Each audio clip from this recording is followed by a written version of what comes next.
Most men fuck this up, and that's why they end up unfulfilled, disconnected, unhealthy, and most of all, unsatisfied with life.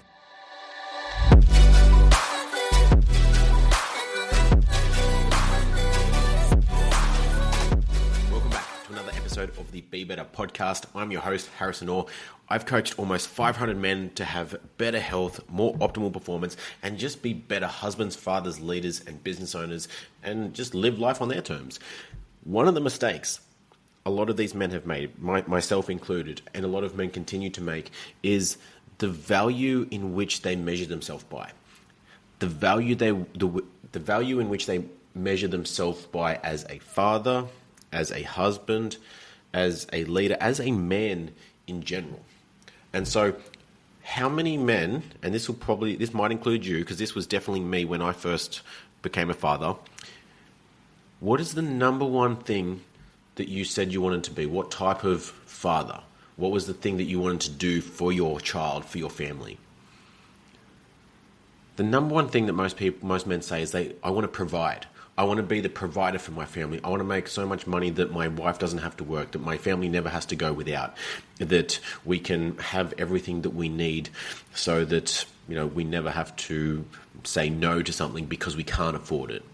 And in saying that, we're inherently saying that I'm only a good father, I'm only a good husband, I'm only a good man if I can provide financially, if I can make a certain amount of money to cater for my family's lifestyle, which if you live in a capital city in Australia, it's pretty damn pricey. So we just bought a house literally last week. And so we were looking at some of the numbers, the average stats in the market at the moment. So the average house price in Sydney is $1.47 million. So almost $1.5 million, right? And so to be able to borrow that much, you need close to $300,000 in household income. Right? So between you and your partner, or if you're the only one that works just for you, you're going to need $300,000 in income. Right?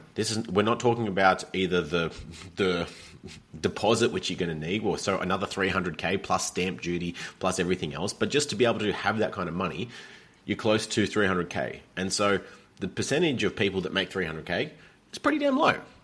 And then so if you're both making good money, so you're both evenly split, you're both on 150K, the chance of two people in the one household making 150K is even lower than that, or some split of that amount of money. And so it's wild how much money and resources it takes to be a single income provided family, right, household. And so if you're the man trying to be the single source of income, I love that ambition.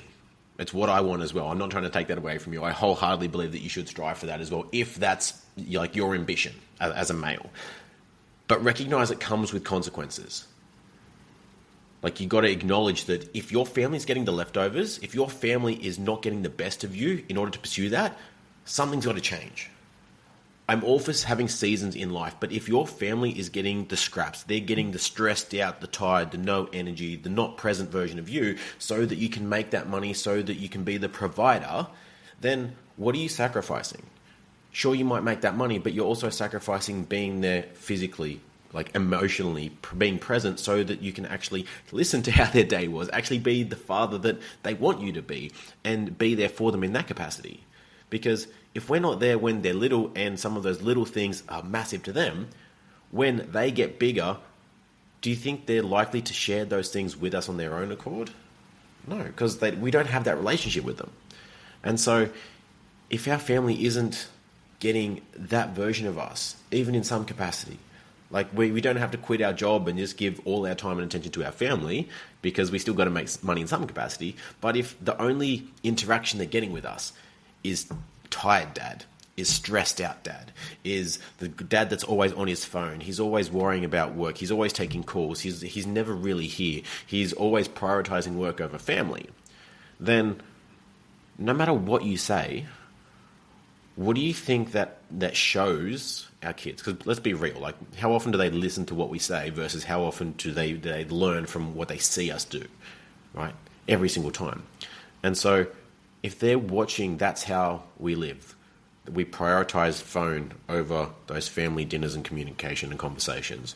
We prioritize going into the office or going to work on a weekend and cancelling that social, like that family event or, you know, the kids' sporting game or whatever it was, to go and do that thing. And sure, there's going to be times when that has to happen. Sometimes stuff is that level of urgency. And so I'm not trying to guilt trip you into feeling like you should feel guilty or bad or you should never do those things.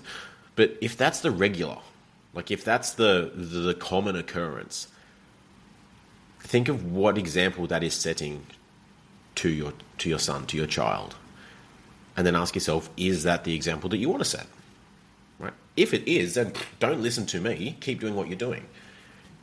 Because one of the things that I have learned is just to echo that, is our kids learn from how they see us behave, from what they see us do. And so if you would not be happy with your child growing up in a spitting image of you, handling everything exactly the way you do, doing exactly the things you do when nobody's watching, when everybody's watching, down to a T, because there's a fair chance that they're going to, just by watching how you interact with life and other people. If you're not happy with them doing that, growing up that way and becoming that person, then it doesn't matter what you tell them. It's how we change ourselves. And so if you want to change some of those behaviors, maybe that's a good motivator.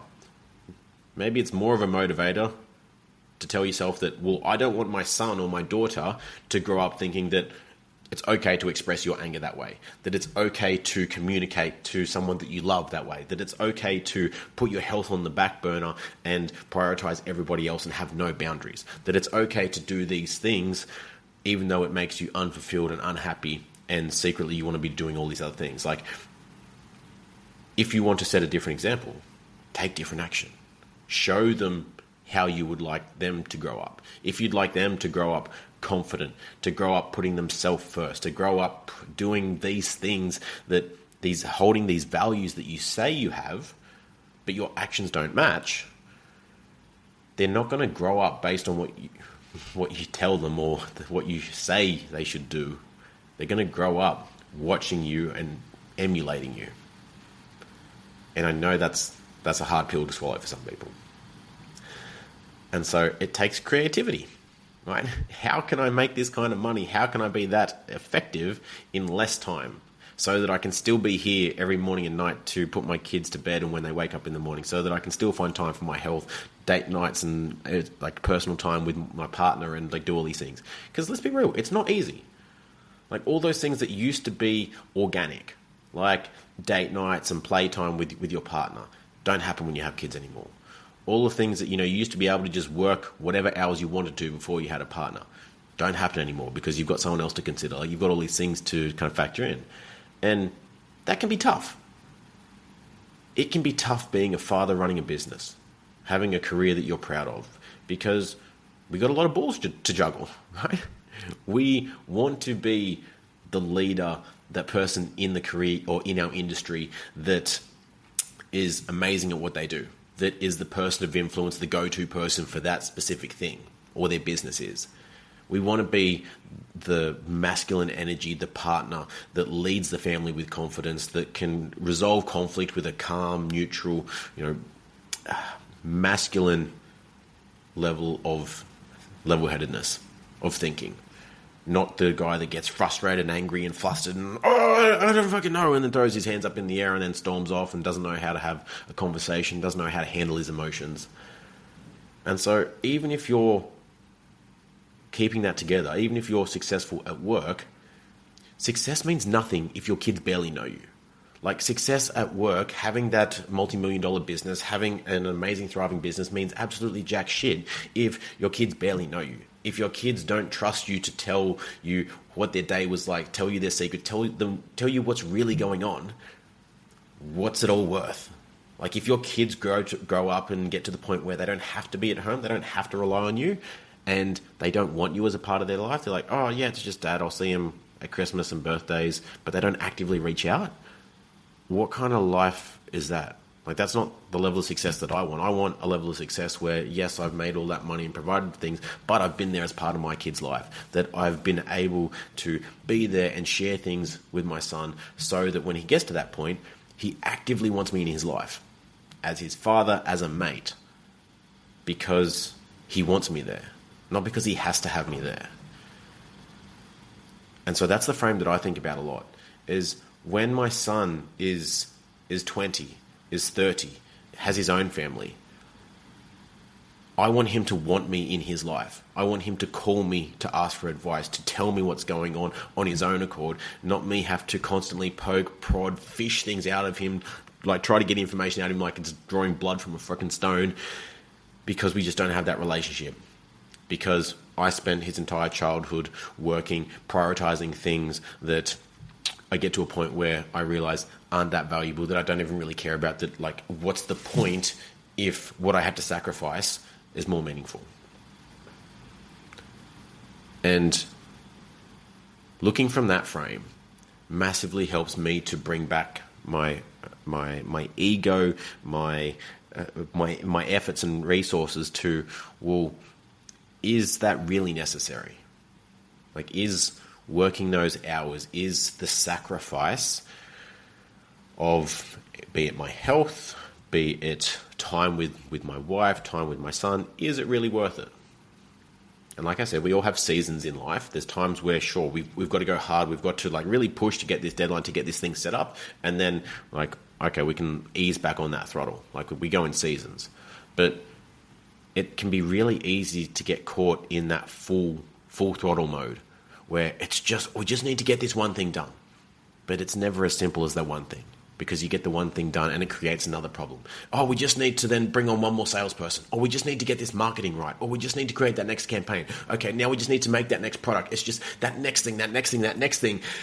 And then it's years and you've been in that same full throttle mode, putting your health and putting the family on the back burner. And now you're feeling tired, you're feeling stressed out, you're feeling burnt out. You sit at the family table and they're talking about things that you have no idea about, and you feel like you're a stranger at your own family. Like, what kind of life is that? And so introducing that balance as well. Like, I'm a huge fan of Alex Hormozy. I love the content that he puts out. I love his mission about creating, free business information for everybody, to help everybody be more successful. But his work ethic obviously is a million to none. It's insane. But it's also not practical for people that have a life outside of business. Like, if business is everything to you, awesome. Happy that you found that thing for you. But a lot of the fathers and the men that I talk to, that's not their mission in life. Their business is a vehicle to get them to where they want to be in life. Their business or their career is a vehicle to create the resources to be able to provide for their family, to be able to become the man that has the time, has the freedom, has the money to be able to do cool things with their family, take them on cool adventures, to have all those things that make them proud, that fulfill them, most importantly. It's not the business itself. It's not that certain amount of money in the bank that provides that fulfillment. It's being able to use that as that resource. It's being able to use that so that your son can play every sport and every rep level under the sun and not have to miss out because of finances. It's so that if you want to homeschool your kids because you value that level of education so that they can learn what they need to in a tenth of the time and spend the rest of the day outside playing, doing cool shit. And then you've got that as an option. Like, money doesn't become the limiting factor in your decision-making process as to how you run your household, how you raise your children. And so if you're feeling like, okay, well, I'll be able to put more effort and time into my kids when that thing at work happens. When that happens, I'll have more time. When we get to this level, we hire that new person, when this new thing takes off, then I'll have more time. Then I'll be able to put it into my health, and I'll be able to spend more time with the kids, and everything will be great. This is going to hurt. This is going to really fucking hurt your ego. But I promise you, you don't need more time. You need better priorities. Because there's never going to be more than 24 hours in your day. I can promise you that. Doesn't matter how poor, how rich, how successful, how much of a bum you are, you're only going to have 24 hours in a day. But how you spend that and how effective you are in those hours is up to you. And so those priorities are, how much time am I spending on my health? How much time am I spending on work, creating that money, creating that freedom, those resources? But then also, how much time am I putting towards my family to nurture those relationships, to be the father, to be the husband, to be the man that I want to be? Because if I look at your calendar, I can tell you your priorities. And if you don't have any of those things, you don't have any time for your health, you don't have any time for your family, then it's simply not a priority. And if that bothers you, change it. Put it in your calendar. Make it a priority. Because no one else can make this a priority for you. I can't tell you that you should prioritize this, you should prioritize that, if it's not a value of yours. And so if that stresses you out, then you can do one of two things. You can either change it, right? Number one is change it. Put it in your calendar, make time for your health, make time for your family, make time for the things that you say you prioritize, that you, I should say that you value. But if you don't value them, if you don't really care, if it's just there because maybe your wife says you should care more, you should be home more, or society or somebody else, maybe your parents or someone else has tried to say that you should be working less, you should be spending more time with your family, you should put more time into your health, you should do this, should. Freaking hate that word, by the way. Then don't do it. Like, don't live your life by somebody else's values.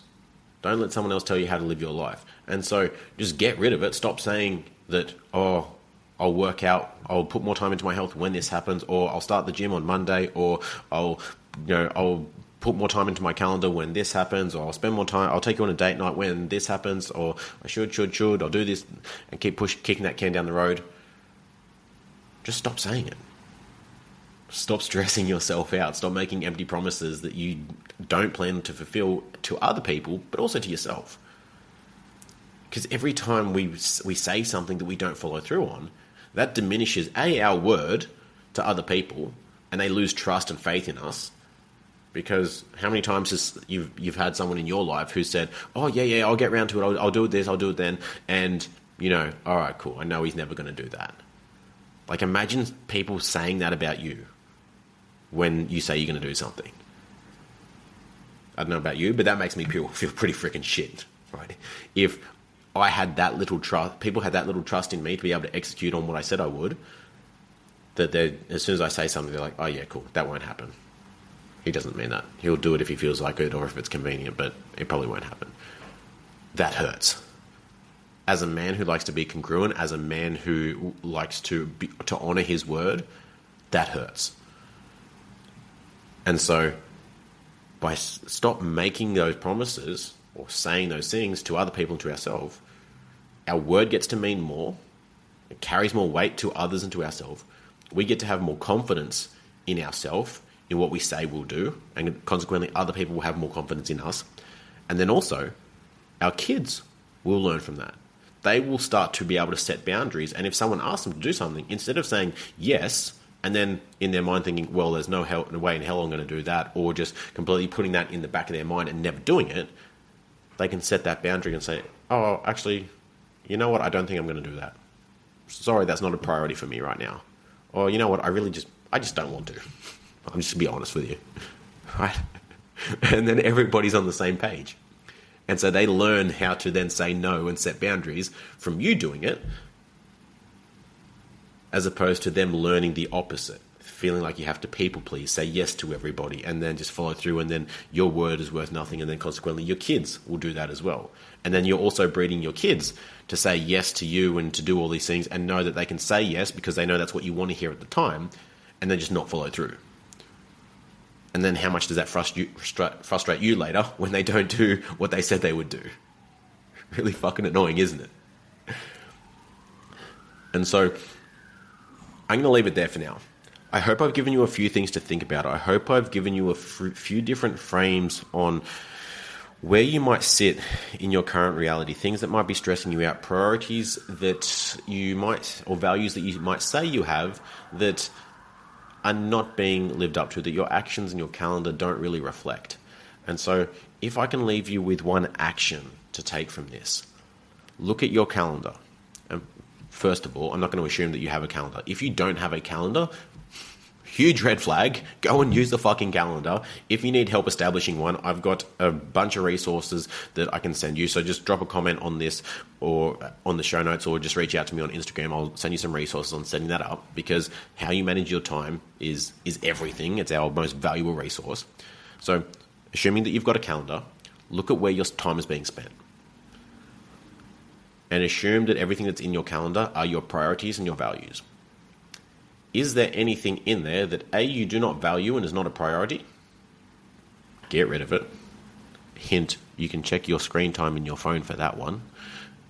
2, anything that is a priority, that you want to be a priority and that is a value of yours, that is not being actioned, that is not in your calendar, put it in your calendar.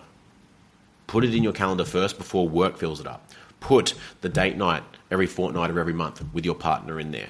Put time with your kids, like either in the mornings or at night or the weekends, whenever it is, when you have a phones off, screens off, no work zone, and it's purely being present with your kids. It's none of this. It's just, I'm here. Tell me about your day. Let's play with the cars. Let's make this little Lego thing. Let's go kick a footy. Let's go for an adventure. Let's go do whatever. Because if you don't prioritize that time, nobody else can. And then the days and the weeks will continue to slip by, and then you'll eventually look up and think, how the hell did I get here? And so I hope that's helpful. Now you've got the lesson, you know the motto, don't be sorry, be better. Take this action, go and do something with it. And if you're ready for action, actually comment on this. Drop a comment, shoot me a message, what you have actioned as your first priority, as your new level of action, your new realigned value and priority. What are you going to do? Is it time with your kids? Is it something to do with your health? Getting to bed on time, taking time for the gym, meal prep? Is it taking your partner on a date, sitting there undisturbed, giving them your wholehearted, 100% undivided attention? Whatever it might be. So with that, don't be sorry, be better. I'll see you in the next episode. Bye.